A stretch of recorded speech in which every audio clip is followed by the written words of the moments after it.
Hello friends, मेरा नाम है सुशांत सिंह और आप देख रहे हैं मेरा यूट्यूब चैनल। तो आज का जो टॉपिक है जिसके बारे में हम बात करेंगे वो है हमारा विंड्स, और इस चैप्टर का आखिरी टॉपिक बचा हुआ है विंड्स।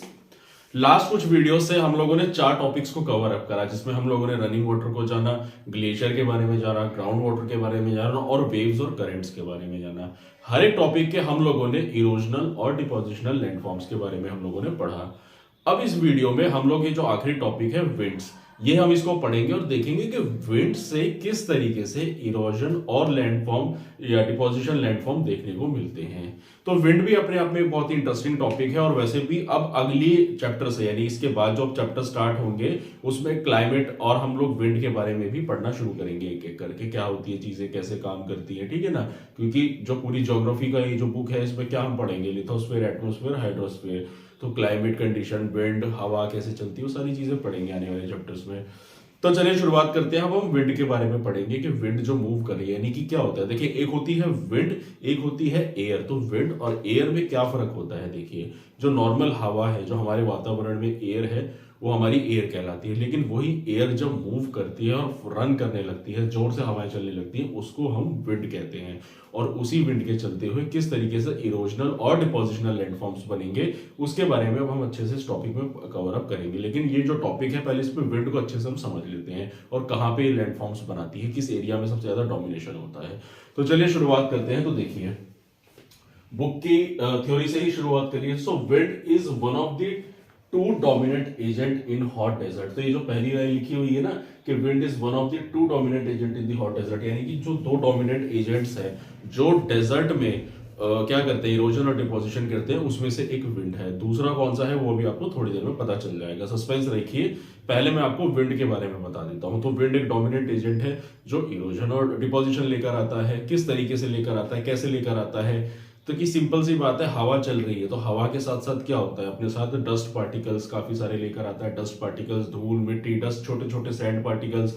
आप लोगों ने देखा होगा ना कैसे मिट्टी के टीले होते हैं, डेजर्ट्स होते हैं हमारे। तो राजस्थान है हमारे इंडिया में, तो वहाँ पे जो डेजर्ट है, थार डेजर्ट है, जो जैसलमेर में देखने को मिलता है, अजमेर में भी थोड़ा बहुत देखने को मिलेगा। तो वहाँ पे क्या है, वहाँ पे बड़े बड़े मिट्टी के टीले होते हैं, हवाएं चलती है, सैंड ड्यूज चलती है, रेत होता है, वो एक साथ इकट्ठा हो जाता है। कहीं कहीं मिट्टी के टीले हम लोग, सैंड ड्यूज हम लोगों ने वैसे भी लास्ट वीडियो में पढ़ा था ना, हमारी जो समुद्र में बीचेस के पास देखने को मिलता है, पर यहाँ हम डेजर्ट में अच्छे से डिटेल में पढ़ेंगे। तो वो सारी चीजें बनाता है। उसके बाद अच्छे से इसको समझते हैं, चलिए। तो होता क्या है, as land dry and barren it heats up quickly. तो सवाल सबसे पहले ये आता है कि जो विंड है, देखिए ज्योग्राफी में हम कोई भी चीज पढ़ रहे हैं तो हमें पहले पता होना चाहिए कि उसके पीछे का रीजन क्या है। हवा चल रही है, डेजर्ट में चल रही है, तो क्यों चल रही है, वहां पे कारण क्या है सबसे ज्यादा हवा के चलने का, हवा वहीं पे सबसे ज्यादा क्यों चल रही है। तो ये सबसे बड़ा सवाल उठता है। तो देखिए, जैसे अभी मैंने लाइन पढ़ी ना कि as land dry and barren it heats up too quickly. अब वहां की जो जमीन है बंजर है, उपजाऊ नहीं है, क्योंकि बरसात नहीं होती है। बरसात नहीं होती है तो वहां की जो मिट्टी है वो अपने पार्टिकल्स एकदम एक्सपैंड हो चुके हैं मिट्टी पे। कोई भी जब ज्यादा धूप पड़ रही है तो ना वहां पानी है, तो मिट्टी एक्सपैंड होकर रेत बन चुकी है, ठीक है ना। तो बंजर जमीन है, उपजाऊ नहीं है, तो क्या हो गई, जल्दी से जल्दी वो गर्म हो जाएगी, जल्दी से ज्यादा हीटअप हो जाएगी। अब क्या होता है, देखिए सैंड पार्टिकल्स होता है। तो सैंड पार्टिकल्स क्या होते हैं कि जब मान लीजिए कोई भी सैंड पार्टिकल्स है, अगर उसके अंदर के जो एरियाज होते हैं तो हीट जल्दी से एब्जॉर्ब कर लेंगे, क्योंकि सैंड पार्टिकल्स दूर दूर है, ठीक है ना। उसके बाद the heated floor heats up the air directly above, upward movement in the light air with turbulence eddies and whirlwinds updraft and downwards।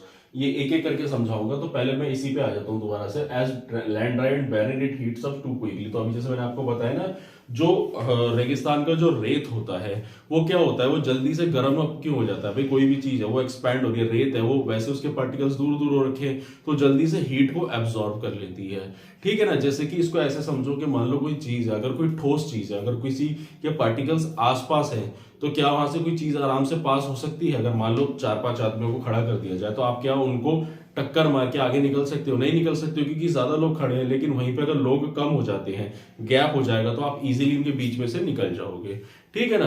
तो वही चीज होती है कि हीट है, तो फिजिक्स यहाँ पे थोड़ी समझने की कोशिश करो कि जो हीट है, सनरेज है, वो कैसे रेत में आ जाती है एकदम और किस तरीके से जल्दी से वो एब्सॉर्ब कर लेती है हीट।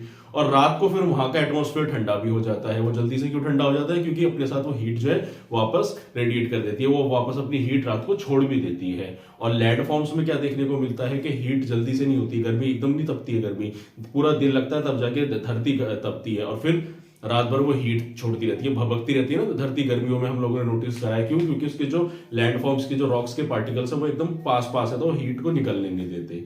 ठीक है ना। तो इसीलिए डेजर्ट में ये चीज देखने को मिलती है कि जल्दी से धरती गर्म भी होती है और रात होते ही जल्दी से हीट छोड़ देती है और वो धरती ठंडी हो जाती है। ठीक है ना। अब आगे बढ़ते हैं। तो बेसिकली यहां तक तो हो। उसके बाद the heated floor heat up and the air directly above upward in the hot lighter air. तो अब ये लैंड है, तो डेजर्ट का लैंड है, तो डेजर्ट का लैंड है, तो अब वो पूरा का पूरा हीट हो रखा है, तो उसके ऊपर का जितना भी, जैसे गर्म तवा है, गर्म तवे के आसपास भी आप हाथ रखोगे तो हीट तो फेंकेगा ना वो। तो ठीक उसी तरीके से जब डेजर्ट का लैंड है तो उसके आसपास की जो एयर मासेस होंगी वो भी गर्म हो जाएंगी। वो गर्म होंगी तो क्या होगा? लो प्रेशर क्रिएट होगा। लो प्रेशर क्रिएट होगा तो हवा इधर उधर भागेंगी। अब यहाँ पे थोड़ा सा विंड, अगर आप लोगों ने या तो छोटी क्लासों में पढ़ा हो और नहीं पढ़ा हो तो मैं विंड वाले चैप्टर में पढ़ाऊंगा, मतलब आगे जब हम लोग पढ़ेंगे विंड के बारे में। तो एक होता है लो प्रेशर, एक होता है हाई प्रेशर। तो high pressure wind low pressure winds की तरफ भागती है। क्यों? क्योंकि लो प्रेशर की तरफ हीट ज्यादा पड़ेगी। लो प्रेशर की तरफ हीट ज्यादा पड़ेगी तो क्या होता है? वहां के पार्टिकल्स चार्ज हो जाएंगे। अब फिजिक्स वाली बात आ गई ना कि जब चार्ज पार्टिकल्स होंगे, एनर्जी मिल गई, चार्ज पार्टिकल्स होंगे तो वो मूव करेंगे इधर उधर। तो लो प्रेशर हीट ऊपर की तरफ अपवर्ड मूव करेगा और हाई प्रेशर लो प्रेशर की तरफ मूव करेगा।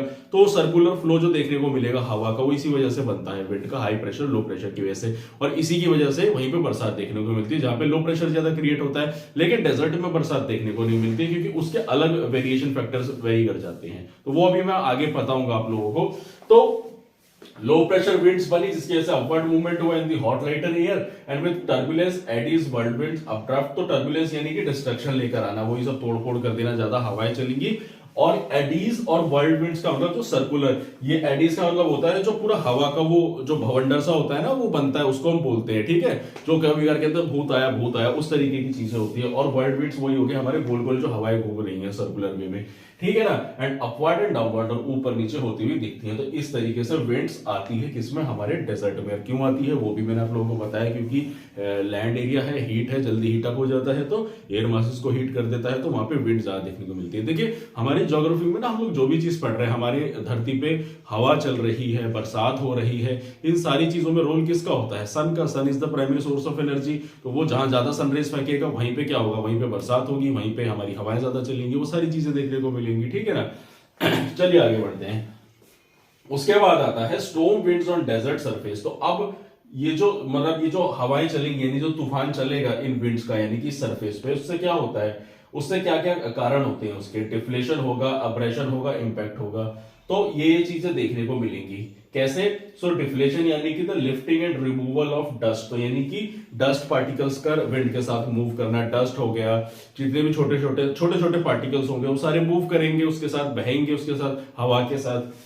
उसके बाद क्या होगा? एब्रेशन होगा। Abrasion is the land surface erosion. तो बेसिकली ये इरोजन का पार्ट किया लो। जैसे कि अब सारे के सारे डस्ट पार्टिकल्स मूव कर रहे हैं, कोई सामने कोई जगह दिख गई, उससे टकरा है तो नीचे गिर गई, या फिर उससे टकरा के वो आगे निकल जाएंगे, उसमें उस चीज को काटते हुए चले जाएंगे। जैसे मशरूम रॉक्स वगैरह भी हम लोग पढ़ेंगे ना, तो उसमें ऐसे देखने को मिलता है। तो मशरूम रॉक्स कैसी होती है हमारी? मशरूम रॉक्स इस तरीके की होती है, देखने को मिलेगी। ठीक है। ऐसी होती है मशरूम रॉक्स, हवा से कट कट के पत्थर ऐसा बन जाता है। ठीक है ना।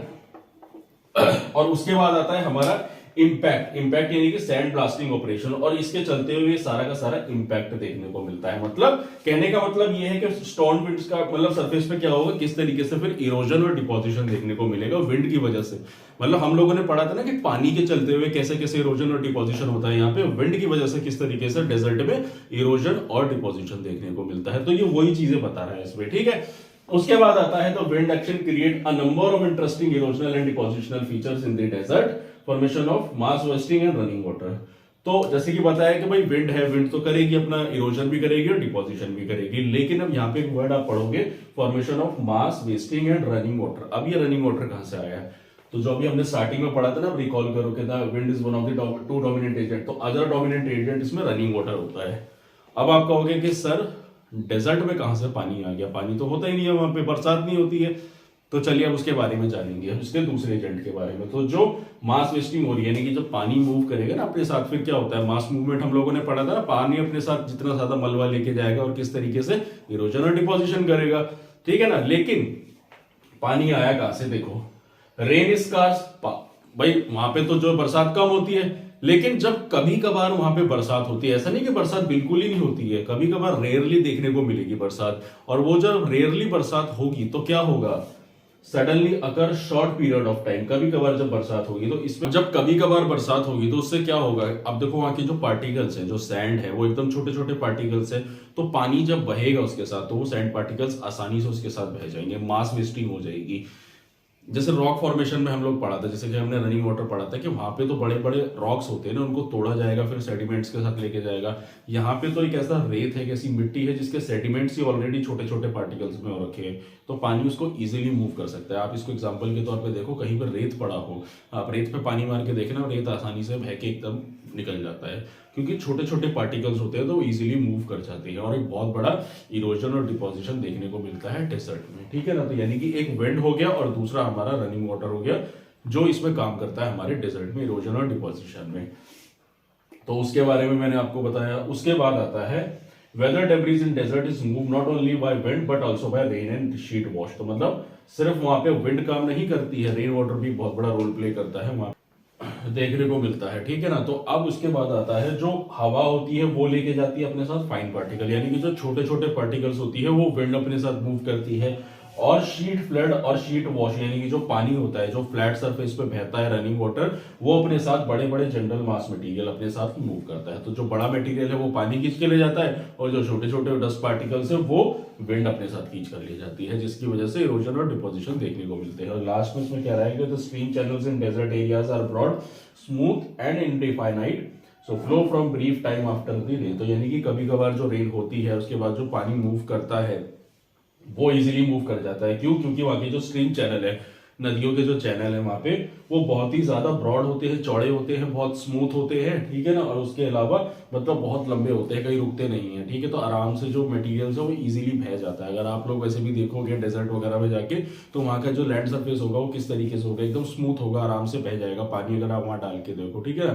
क्योंकि आपको उबड़ खाबड़ रास्ता नहीं मिलेगा, जिस तरीके से पानी टकराएगा या टूटेगा कुछ होगा, तो इस तरीके की चीजें देखने को मिलती है डेजर्ट में। तो यही था टॉपिक, इसमें मैंने आपको विंड के बारे में बताया और बताया किस तरीके से डेजर्ट में विंड डोमिनेट करती है और वहां पे किस तरीके से इरोजन और डिपोजिशन देखने को मिलते हैं। अब हम अगली वीडियो में इरोजन से शुरुआत करेंगे कि किस तरीके से वहां पे इरोजन होता है। तो यही था मेरा आज का टॉपिक।